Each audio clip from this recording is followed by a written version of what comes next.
After years of abuse, I finally stood up to my aunt, leading to her fractured wrist. Fast forward, she wasted $300K on worthless land. I have dealt with my difficult, manipulative, and abusive aunt throughout my life, and I finally achieved my revenge. Participants myself, male, late 30s, sister, 3 years younger, aunt, older sister of my mother, single mom, adopted with no biological relation to my aunt. Cousins 3 total, 1 male and 2 female. I currently maintain positive relationships with them. My estranged father, who lived several counties away, was essentially absent by the time my parents divorced when I was 9. Due to financial difficulties, we were compelled to move in with my aunt, which resulted in a nightmarish household. My aunt, having married into a wealthy Georgia family, became indulged in her perceived social status. She had 3 children and eventually discovered her husband in an affair. It turned into a significant scandal. She received the house, custody of the children, and a substantial settlement from the family attorney. This is crucial because my aunt did absolutely nothing in her life to achieve her wealth, her home, her lifestyle, or anything else. She and my mother both came from impoverished backgrounds. Within her household, she became intoxicated with authority. Years of therapy have allowed me to realize that some individuals derive a twisted satisfaction from commanding others to fulfill their wishes. She was the most rigid authoritarian imaginable. Chores had to be completed by an exact time. Vacuuming needed to be done by 3:45 p.m., dishes by 3:55 p.m., and laundry days for my mother and us kids were Tuesday and Thursday from 5:35 p.m. to 7:55 p.m. If the laundry was still going, she would turn off the power to the machines. As we matured, her own children chose to live with their father full-time and only spent weekends with her. Even they found her intolerable when she was in charge and present. As time progressed, her visitation with them diminished, with school activities taking precedence over time spent with their mother. For my sister and me, the expansive 6-bedroom house was not available to us. My mother had to pay rent and could only afford 1 bedroom. Consequently, we shared a room until my 2nd year of high school, despite the fact that 1 spare bedroom was consistently unoccupied. My aunt insisted that it be kept for guests when they visited. However, not a single guest used that room throughout the decade I lived there. Ultimately, the church we attended advised my aunt to relinquish the spare bedroom so my sister could have her own room, deeming it unhealthy for 2 adolescents to share a room. This infuriated my aunt, as she felt someone was dictating her actions. My sister and I bore the brunt of her fury. With my mother's income maxed out, we were burdened with additional chores like mowing the lawn, trimming the hedges, and cleaning the pool, which we could no longer use unless my aunt supervised us outside. My aunt's conduct grew increasingly erratic and detached from reality. For instance, her habit of snapping her fingers to grab attention became incessant, and if my sister or I failed to comply, she would erupt in a rage. Her own children tried repeatedly to explain to her that her behavior was unacceptable, but she refused to listen. Eventually, they distanced themselves from her outside the home. She ruled with an iron fist, and repeated interventions aimed at enlightening her on her misguided behavior fell on deaf ears. I reached my breaking point throughout high school. I struggled with self-confidence. I felt weak-willed and increasingly detached from friends and society. I admit, with fear and honesty, that had circumstances continued on their previous trajectory, I might have considered taking drastic actions against myself or worse, against others around me. My mental state was that dire. I had just graduated high school and started my first semester at community college. 2 weeks into my classes, while attending from home, my aunt dropped a bombshell on me. "You owe me money for this month's rent, plus the same amount for next month. After all, it is the 27th. You're an adult now, out of high school and working, so you need to pay rent." "What?" I exploded with anger, yelling back. "You can't just arbitrarily decide to charge me rent because you feel like it. I require 30 days' notice. I have rights." My aunt responded with some nonsensical excuse, claiming she had discussed it with my mother, who agreed I should start paying rent. In a surprising moment of courage, which still perplexes me, I retorted, "If I am an adult, then treat me as such and discuss rental agreements with me. I will begin paying you rent in 30 days, starting on the 1st. I I turned my back on her and walked away, my fists clenched tightly. I was seething with rage but managed to leave. My aunt saw my clenched fists from behind and screamed that I was about to attack her. No, I wasn't. She kept snapping her fingers in an effort to get my attention, but I refused to turn around. I needed to cool off and gather my thoughts. As I rounded the corner, she gripped my wrist forcefully, shouting that she wasn't finished talking to me. In an effort to release her grip while maintaining my forward momentum, I pushed my still clenched fist forward. This caused her grabbing arm to hit the wall corner forcefully. She cried out in pain, but I left the house and fled. In the aftermath of that incident, my aunt called the police, attempting to file charges against me. She was taken to the hospital with a fractured wrist and placed in a cast. I never saw it or inquired further. Her story changed with each retelling to the police, while my account remained consistent. I can vividly recall that moment, down to the smells in the house, where I was positioned, the functioning and broken light bulbs, etc. It is forever imprinted in my memory. I was expelled from the home, unable to visit my sister or mother there again. I was fine with that, as I never wished to see my dreadful aunt again. I was content to meet my mother and sister at a nearby diner or outlet, where we could be ourselves, free from feeling like prisoners in our own home.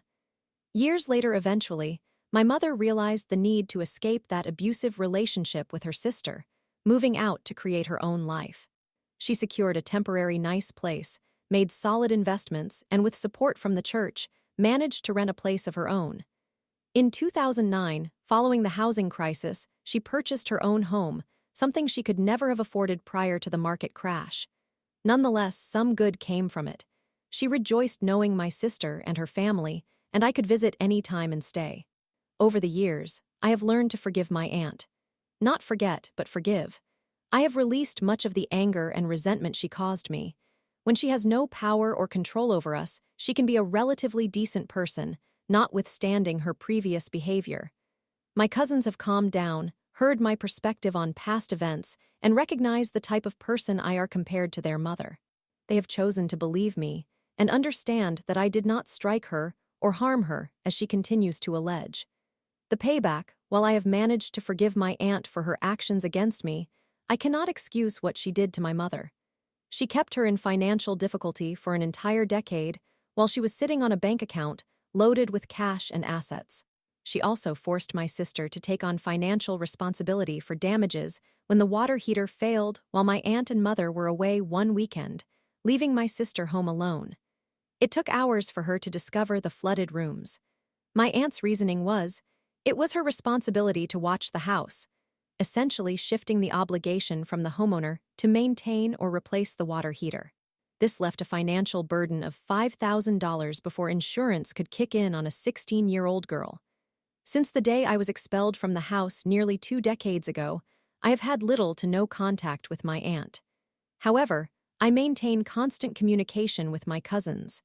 Though I won't disclose what I do for a living, I can say that I work with the government.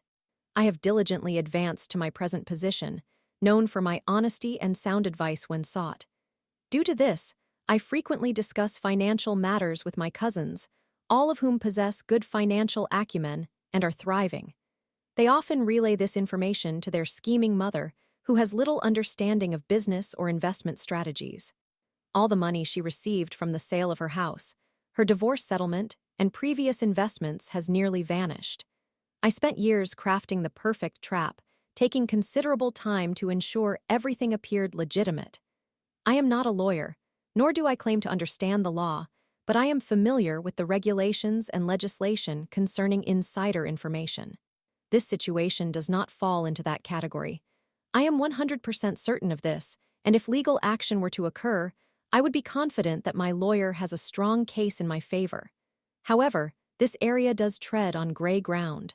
I casually mentioned to my cousins some upcoming real estate developments near where my aunt now lives, noting it may increase the value due to prospective development in the vicinity. All of that was factual, validated by news reports, and newly erected construction signs visible on Google Maps. The remainder of the information was fabricated based on my research into real estate and projects I was managing through my job. The game of telephone kicked in, and a few weeks later, my aunt began placing calls to real estate agents, seeking to purchase lots of land in the undeveloped area surrounding her new home. Over the following months, she drained $300,000 from her dwindling savings on land, banking on it paying off when the surrounding area eventually improved. Unfortunately, the Department of Housing and Urban Development Government City has no plans for development in those areas. In fact, analysis revealed that constructing in those locations was ill-advised and could cost taxpayers 2 to 3 times as much since the land was environmentally unsound. The optimal location would be 6 miles away. This post was long overdue, given it has been more than 2 years since my aunt acquired land that is essentially worthless. She refuses to sell the land unless she finds a buyer willing to pay at least the price she initially invested because she considers herself the owner of that land. She cannot be dictated to on her own property. The sweet taste of karma has struck in a manner I never anticipated. My cousin informed me that the land's value has fallen sharply due to its unsuitability for development and that it has been designated for commercial use. Currently, 3 out of the 4 lots she purchased are simply overgrown with weeds and sit adjacent to dilapidated buildings or industrial sites.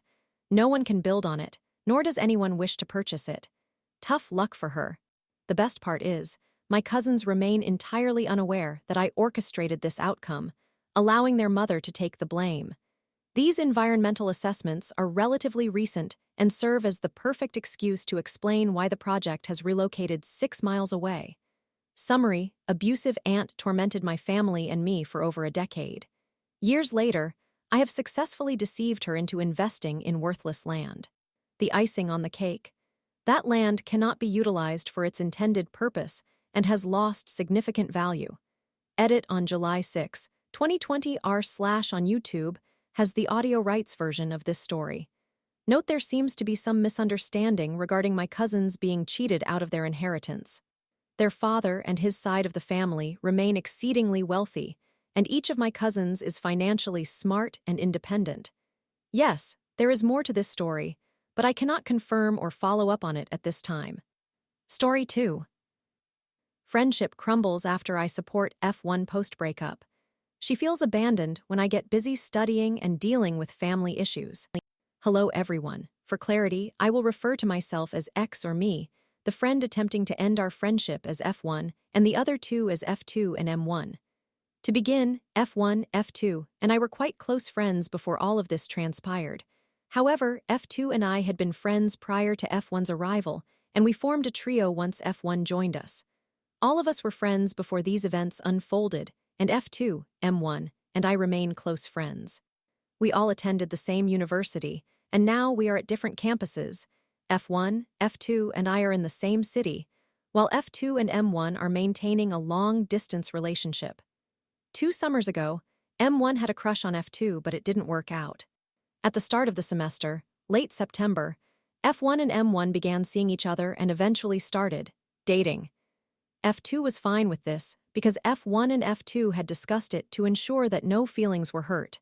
The relationship between M1 and F1 was unusual, as they decided to break it off in mid-November to early December, stating, "There weren't enough feelings for this stage in the relationship." An interesting reason, but I refrained from probing further as I didn't want to complicate things for F1. Naturally, F1 turned to me and F2 for support, asking us to accompany her to bars. It's important to note that late November to early December is when university workloads become particularly demanding due to impending semester deadlines and exams. F2 and I made every effort to support our friend listening to her feelings, being there for her emotionally, and engaging in typical post-breakup discussions such as, "I'm sure I love him now," or "I don't want to end up alone." This is all relatively standard post-breakup dialogue from what I have experienced, though as I am 24, my experience may be limited. After 2 weeks of daily emotional discussions with F1, F2 and I began to feel emotionally drained, as we had our own issues and academic workloads to manage. Our first mistake was that we failed to communicate this to F1 promptly, instead opting to decline her invitations or cancel plans, which understandably upset her, though this was only conveyed to us weeks later. Fast forward a few weeks, around mid-March, our university planned a small dance. At this time, I would receive calls from M1 inquiring about locations on campus, as he wanted to avoid encountering F1, who had requested to physically stay away from him, a bit challenging, considering we were all studying in the same building. I must confess, it was becoming quite overwhelming, but I felt it was not my place to intervene. Regarding the university dance, M1 wavered on his decision to attend for about 4 days leading up to the event. F1 was uncertain about attending, not wanting to see M1. F2 and I encouraged F1 to come regardless, as events like this were something F1 enjoyed. On our way to pre-drink with another group, F2 and I received a message that M1 would be attending, so we informed F1. To shorten the story, F1 got very intoxicated, broke down, and began crying with remarks like, "I really love him," and "I'm angry at F2 and X for not telling me," which is relatively common drunken chatter. Neither F2 nor I were present during this because I was attending to another friend, and F2 was accompanying someone home. The following day, my boyfriend, a mutual friend of F1's and mine, received an irate message from F1 concerning me. After getting the message, being filled in by another friend about the previous evening's events, both F2 and I decided to reach out to F1 for a discussion. We heard expressions such as, "You abandoned me," and "Why didn't you inform me sooner?" We explained that we hadn't mentioned anything earlier because we weren't sure what M1's intentions were for the dance and didn't want to cause F1 additional stress. Although we tried to resolve things, the friendship never returned to its former state. Fast forward to late August, M1 confided in me that he had developed feelings for F2 and sought my advice on how to proceed. Considering the prior history with F1 and not wanting to create an awkward situation, I promptly informed him that I would listen but provide minimal guidance, as I anticipated complications arising and wanted to avoid involvement. Surprisingly, M1 and F2 began dating and seemed very happy. F2 felt it was necessary to inform F1, which is understandable, and F1 ceased contact after about a week, feeling betrayed, which is also understandable. At this stage, the situation unexpectedly became my dilemma. I learned that F1 and F2 had spoken, so I checked in on F2 to reassure them that I wanted no involvement in this matter. I expressed happiness for F2 but mentioned that I found their actions concerning friendship questionable. However, as long as F2 and M1 were both content, I was supportive. Then, I reached out to F1, clearly stating that I wanted no role in this issue, expressing my willingness to listen and provide limited advice, but nothing beyond that. F1 did not respond positively to this, though she did not act on it immediately. Jumping ahead to the following September, my boyfriend and I moved in together, which was a significant step in our relationship. We wanted to host a housewarming celebration, and I invited our entire friend group to join. I had the opportunity to see F2 in person and invited her, offering the choice to decline if she felt uncomfortable. Unfortunately, I couldn't meet F1 in person due to schedule conflicts, so I texted her with a similar message, expressing my hope that she would come but understanding if she preferred not to because of possible discomfort due to both of them being present in the same space. F1 accepted, but changed her mind 2 days later after I had canceled some plans with her. The cancellation is a crucial aspect. However, F1 communicated this change with a rather vague message, prompting me to inquire if everything was all right. F1 exploded with anger, and we decided to meet because discussing things over text was proving ineffective. During our meeting, F1 expressed confusion about how I could maintain a friendship with F2 after what she perceived as betrayal, labeling F2 as a disrespectful individual. F1 called me a bad friend, claiming I was inconsistent, and insisted that it was unjust for me to offer both F1 and F2 the same option when it was evident that F1 was the one wronged. I asked F1 how she believed I should approach the housewarming party, to which she replied that I should uninvite F2 and M1. I discussed this situation with my therapist, who was left quite surprised by my story, and she advised that I should do what I feel is best for my celebration, since F1's actions seemed comparable to wearing white at a wedding. Ultimately, I did not uninvite anyone, and F1 chose not to attend. Instead, F1 informed me that she needed time to consider whether our friendship could continue based on shared values, which I recognized. Perhaps not fully, but it was her choice after all. I told F1 to reach out when she had made a decision so that I would not be left in limbo regarding our friendship. After 3 months, F1 texted me, expressing the desire to maintain our friendship but uncertain whether I had sufficient space in my life for friendships. This genuinely puzzled me, so I replied that I had room for friendships, though less than before, as I needed to concentrate on my university work if I aimed to secure a PhD, given that it is very grades dependent. F1 agreed, and we managed to meet for lunch twice by early December, when I found myself overwhelmed with my master's coursework, whereas F1 was only taking half of the semester. This does not imply she was not busy, but in comparison, her schedule was considerably lighter than mine at that moment. Before those lunches, we had agreed that I would attempt to be less inconsistent and spend more time with F1. However, once December arrived, I entered full study mode, something I would have hoped F1 could comprehend, as I withdrew from social engagements, maintaining contact only with friends I encountered in class. Otherwise, my grades would suffer too greatly. It is crucial to mention that F1 was aware of my exceptionally rigorous schedule, balancing a master's thesis, deadlines, and exams. I had already pushed myself to see her for those 2 lunches, notably since F1 was generally unwilling to travel to meet me. Then, in mid-January, approximately 3 weeks ago, I received the distressing news that my last grandfather was nearing death. It was an unfortunate situation. Additionally, I had 7 university exams. For anyone familiar with the KUL in Belgium, they understand this is quite substantial alongside responsibilities related to my thesis. In contrast, F1 had 3 exams and no thesis responsibilities. F1 invited me once for pilates, but I had to decline since I needed to study. A week ago, we received a call asking us to visit my grandfather, as his condition was deteriorating. Only 2 individuals were aware of this situation, my boyfriend and F1, as we leaned on one another for emotional support during this time. Throughout these days, I reached out to F1 to inquire about her well-being and expressed my dismay over not encountering her in the library whenever I was present. F1 erupted with frustration once more, expressing her anger over my absence. I apologized, acknowledging her point I should have communicated that I was preoccupied with exams, although it was something F1 already knew from our earlier lunches. I then informed F1 that I was on my way to see my grandfather, in another country, due to the emergency situation weighing heavily on my mind. F1 replied with support, offering her strength, quickly followed by the comment that her parents were also having arguments and that she had spent many days alone during the exam period. While I found this entirely valid, I couldn't help but think about my own solitude. I also spent most days at home alone as my boyfriend wasn't present, yet I never made complaints about it.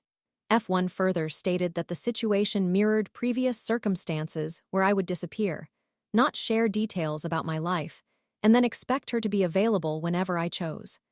I was quite perplexed, as I believed I was engaging with her through my messages to catch up, but it seems she interprets it differently.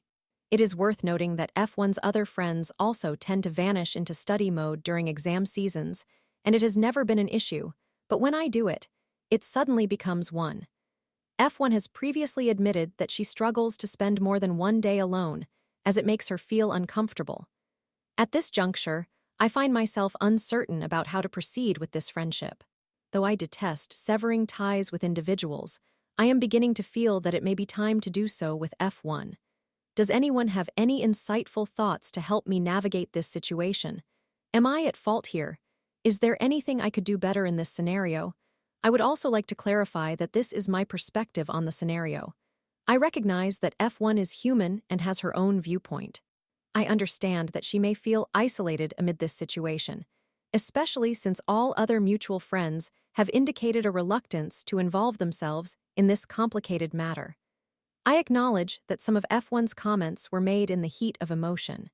When I inquired about F1's experience with therapy, she mentioned having stopped attending because her therapist wasn't a good fit, but was unwilling to seek a new one due to perceived effort. I do not intend to dismiss F1's feelings. This is simply my interpretation of the events that transpired. Story 3. I fell hard for Freshie after a great date, then freaked out when he brought up sex. Realizing I didn't feel the same, I ended it. Before I begin, this situation resembles high school drama, but I believe I made the correct choice. I am a 16-year-old female, 16F, and my former partner, whom I will refer to as Freshie, 15M for this discussion, shared an art class with me. We were not acquainted prior to this class, as I am a junior and he is a freshman. This was the first warning sign for us. Despite our different grade levels, the sole reason I am a junior is that I moved from another state, where the age cutoff was different. My previous school set the grade dates in September, while my current school does so in August. I have an August birthday, while he has a September birthday, meaning we are 1 year apart. Back to the main point, we ended up seated near each other in the art class. Although situated at different tables, we could easily see one another, as he was on the right side of the table next to me while I was on the left side of my own table. A week or two passed, and I began to develop feelings for him, and he admitted he felt the same. By October, there was a musical preview for the Addams Family for which teachers could sign up, but ours did not. By some fortunate chance, he and the teacher began discussing a band, and fortunately, I had been eager to listen to that band for a while, so I struck up a conversation saying, "Hey, I've been wanting to listen to band for a while." His eyes immediately brightened. I received album suggestions and his favorite song recommendations. I mentioned I would share my thoughts on the songs on Monday, but then he asked for my phone number. I gave it to him, knowing he likely had a crush on me. I didn't mind, as I did not expect him to have feelings for me and thought he just wanted to become friends more quickly. Keep in mind that I had not engaged in an actual conversation with him until this point. The class started in August, and it was now late October. The weekend passed, and I listened to the songs, sharing my thoughts with Freshie on each one. I recommended a band for him to check out, which he did, providing me with similar feedback. Another week went by, and we had been texting frequently. I sent him World War II memes, an interest of mine at the time, and Freshie playfully responded. Everything was great. We discovered we shared many common interests, which was wonderful. We both play the guitar. Those texts soon evolved into calls, during which we would talk for hours. Toward the end of the calls, it became awkward as I wanted to say, "I love you," even though we were not officially in a relationship, and I suspected he wanted to as well. This continued, creating a lengthy talking stage, if that is what it can be considered. December arrived, and we discussed attending the winter formal dance together. Freshie asked if I planned to go, and I informed him that I typically do not attend dances, as I prefer to spend my money on other things, and I feel it is a waste of time. The cost was $15 per person for a 3-hour dance, which could buy much better things than a school dance. However, he offered to pay. I resisted at first but ultimately agreed, after he inquired a couple more times over several days. Freshie and I were not yet dating at this point. As the dance date approached, he began asking me, "What is your favorite flower?" I immediately sensed where this was leading but tried to give him the benefit of the doubt. I shared my favorite type of flower, and then things returned to normal. Freshie indicated he would pick me up from my house for the dance, so I provided him with my address, and he shared his. A few days before the event, we exchanged pictures of what we planned to wear, and everyone appeared to match well enough. On the night of the dance, he arrived at my house to pick me up, bringing me flowers, not my favorite because they were out of season, but still my second favorite as I reflect on it, and Sour Patch Kids. I had the pleasure of meeting his mother, who is delightful. I could tell she was wonderful just from first impressions. We arrived at the dance venue and entered the school. Since we were there a bit early, the place was nearly empty. I did, however, spot one of my friends, so I introduced Freshie to her, along with her sister, who does not need a name for the sake of this story, and Cutie's boyfriend, whom we will call Gabriel. Freshie had been telling me about one of his friends, whom I will refer to as Noah. About an hour passed, and our two friend groups began to merge since the party had gotten dull. Eventually, Freshie and I chose to sit on the bleachers as the dance took place in the indoor gym, and simply converse. Prior to the dance, he had expressed his nervousness about attending. I suspected something was awry but thought he was just anxious about meeting my father, as he had conveyed that he was intimidated by him. At some point around an hour in, Freshie and I had been alternating between the bleachers and rejoining our friends, grabbing snacks, etc. Noah approached me while Freshie was away and asked, "So, how do you feel about Freshie? Do you like him?" I replied, "Yeah, I suppose so." He then said, "You know, good luck with him." But Freshie returned right afterward. My heart sank when he and Freshie left together for a brief moment. I feared Noah would reveal my feelings to Freshie. They eventually returned and Freshie asked, "Hey, are you okay?" I had to play it cool, responding, "Yeah, I'm just overstimulated by all the lights and sounds." I knew Freshie was aware something was off. At some point, he managed to get me to discuss what Noah had taken him to do away from me. I really cannot remember the details of those fleeting minutes because I am just trying to block it all out. We ultimately confessed our feelings for one another. It was incredible. I felt relieved and thrilled after our admission. Freshie then asked, "Would it be all right if I tell my friend Charlie, a friend of Freshie's whom I shared another class with?" I replied, "Yes." He sent Charlie a picture of us holding hands to announce that we were now officially dating. Everything was going splendidly. We later left the bleachers to share our news with Noah and Cutie, both of whom were very happy and supportive, as good friends should be. Freshie and I then proceeded to where more of his friends were gathered. This is where things started to shift. These were additional freshmen whom I had never encountered before, individuals he had never previously mentioned. Freshie approached them while I stayed back a bit, allowing him to chat. I overheard him say something like, "Look who I just got." That remark did not sit well with me. We had just begun dating, and I felt as though he was treating me as a trophy. I chose not to voice my concerns, believing it may have been a spontaneous comment. We later returned to the bleachers and sat together, holding hands. This is where the situation took a turn for the worse, so if you have been following along, this is where it gets a bit juicier. Freshie and I began talking, and he introduced the subject of sex. Thankfully, he indicated that he would only engage in it if we practiced safe measures. Still, the manner in which he broached the topic less than an hour into our relationship was surprising.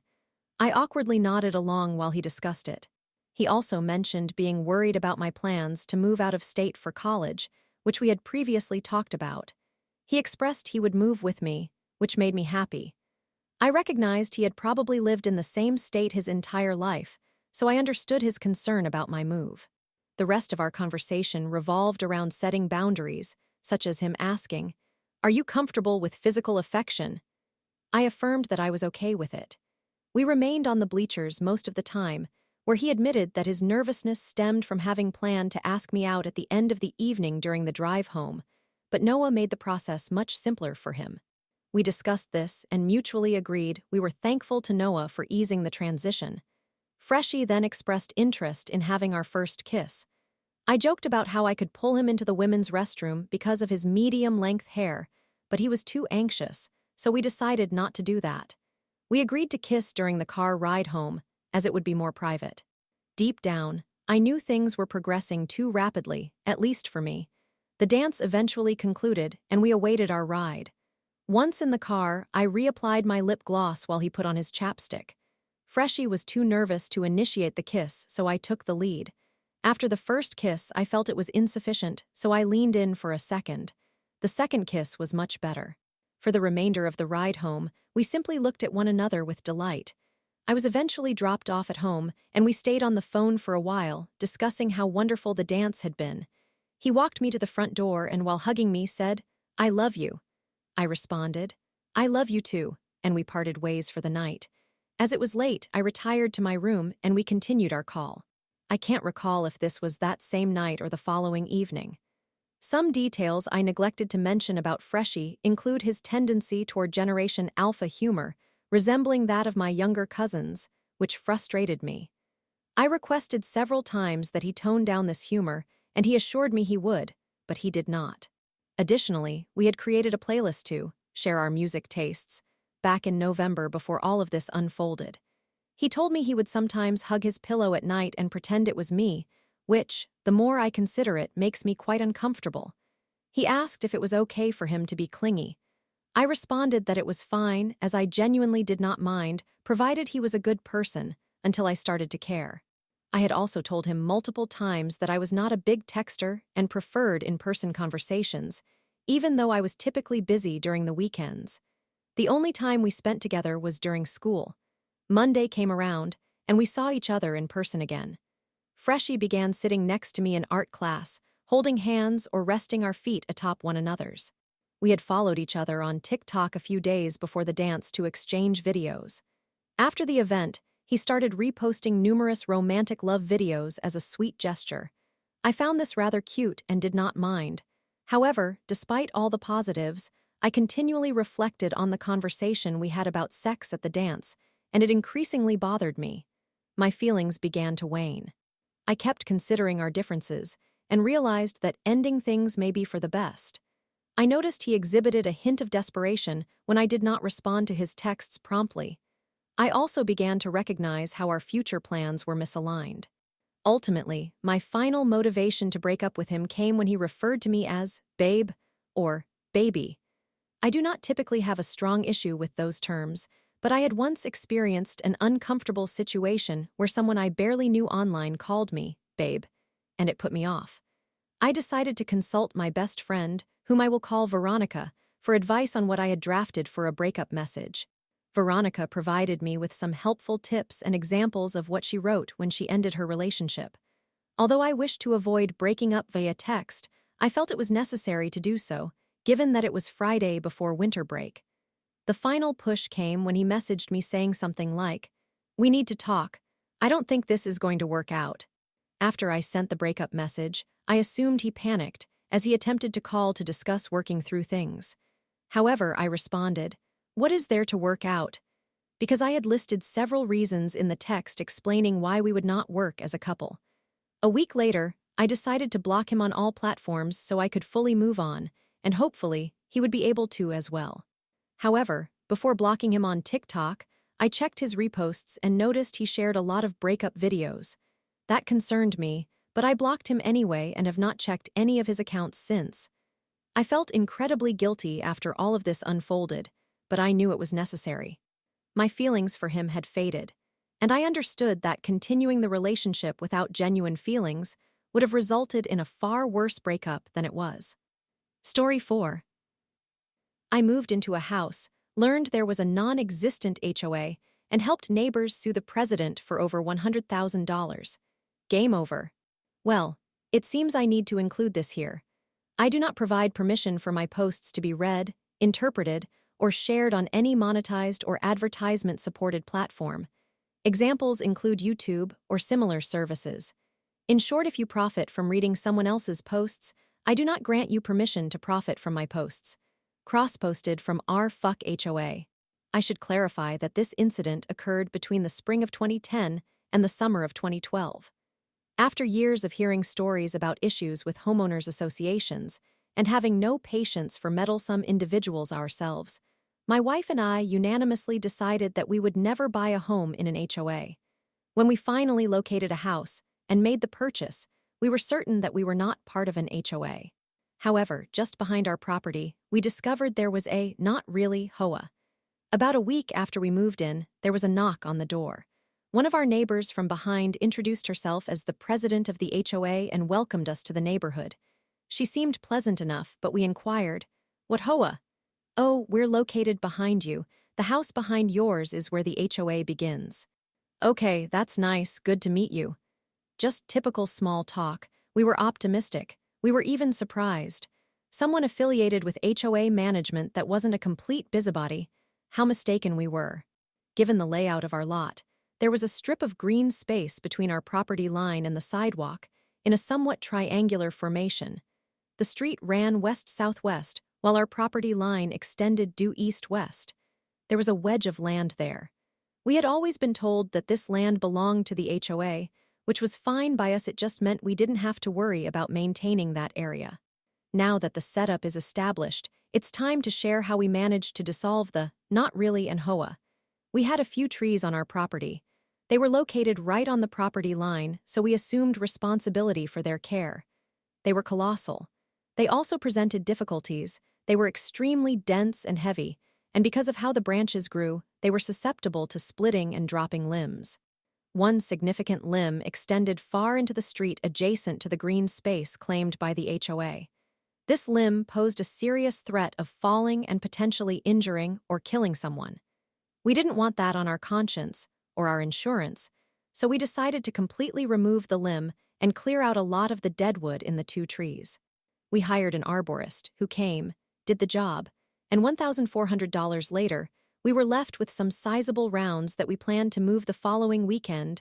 I was out of town during the first weekend after the limb was removed. For clarification, the wood was neatly stacked in the green space on the bark dust, out of everyone's way and in no way a hazard or eyesore. Enter the shouting harpy. President of the HOA. My wife had just stepped outside on the day I left for my trip when she pulled up into our driveway, rolled down the window, and started yelling at my wife, "You need to move that wood now. That's private property of the HOA. Move it now." My wife is not a confrontational person. She is also somewhat petite, and she attempted to explain to the harpy that I was out of town and that we would relocate the wood as soon as I returned the following weekend. Nope, that wasn't adequate. The harpy continued to scream at my wife, and my wife ended up grabbing a wheelbarrow and somehow managed to haul this stack of rounds, some weighing close to 100 pounds, around the fence, up our driveway, and into the backyard. She was furious. So was I. We knew where the harpy resided, so upon my return, I went over to speak with her to express my dissatisfaction with how she treated my wife. I did not pound on the door or act aggressively. They wouldn't answer the door. Cowards, we knew they were home. This left us feeling rather displeased. The following spring, the hedge that was planted outside our fence was not well maintained, and it pushed over 2 sections of our wooden fence. I emailed the harpy to inform her that their hedge had caused damage to our fence. "It's not our hedge." It's growing in your green space." "That's not our green space." "Wait, what? Then why did you decide to yell at my wife last summer when we had the wood stacked there?" Silence. At that point, I repaired the fence to prevent our dog from escaping after pruning back the laurel so it wouldn't damage the fence again, and then I started making phone calls. I reached out to the county and ended up speaking with about 7 different departments to determine who actually owned that strip of land. After approximately 2 weeks of searching for the correct contacts, I finally reached the roads division. The green space was marked as part of the right-of-way for the road, and therefore, no one actually owned that area. So I can cut down that unattractive, overgrown hedge that's encroaching on the sidewalk and damaging my fence. "Yes," replied the kind gentleman from the roads division. "As an aside," he added, "you mentioned an HOA associated with the plots to the east of your property." "Yeah. Well, part of what delayed me in providing an answer is that there is no HOA registered with the county there, so we were searching in the wrong place entirely." "Wait, there's no HOA there." "No, there has never been one since that subdivision was developed." "Huh, interesting." And a plan was devised. We had made friends with a few people from the neighborhood behind us, and they were quite fed up with Miss, president of the HOA, and her behavior. She was the archetypal busybody, harassing anyone she disliked, and apparently for the last 10 years, she had been collecting HOA dues from everyone in the neighborhood amounting to $300 per year. There were 36 homes in this HOA. That totals around $100,000 in dues for a non-existent HOA with virtually no real upkeep. Oh, they held an annual block party potluck style and pulled weeds from the green space on a volunteer basis. So I did what any red-blooded American would do. I acquired 36 envelopes, 36 stamps, and printed 36 copies of a letter detailing my findings from the county that there was, and had never been, any HOA, neighborhood association, or similar organization recorded in the history of the subdivision. I noted that collectively, they had paid more than $100,000 in dues over the years to a non-existent entity, plus any fines the imaginary HOA had chosen to impose. The neighbors, in turn, acted as any red-blooded American would. They sued her for every penny they had paid over the past decade, and they won. Now there is no longer an HOA behind us. I forgot to mention this. In all the research related to this issue, we discovered she is a real estate agent. I plan to wait until she annoys me again and report this entire situation to the state's Real Estate Licensing Board. To the edit, as others have pointed out, this should be reported to the licensing board. I will look into that process. Edit of the edit to the edit. I have sent an initial email to my state's real estate licensing board, real estate agency, and will provide updates as things progress. I looked her up in the licensing system, and she appears to be licensed as a principal broker for her agency. This could get interesting. Edit the fourth. This is particularly intriguing. Her license is up for renewal at the end of this month. This could create a significant obstacle in that process. Regarding the criminal charges, since I was not a victim of the fraud, that is not something I can pursue. However, I spoke with my friend, who was one of her victims, and he and his wife are discussing contacting others they trust about uniting to seek criminal charges. If anything develops from that, I will provide an update. Edit the fifth. Yes, just for you, you salad cube 007. We just returned from dinner with our friends. And boy, oh boy, did I learn a lot about what transpired. I intended to write it out here as an edit, but it's almost as lengthy as the original story. A plethora of details I was previously unaware of, and even more revenge can be found here. https www.reddit.com r/pro revenge comments DJZ7BQ. How I Got a Not Really and Hoa Disbanded Part 2. https www.reddit.com r/pro revenge comments DJZ7BQ.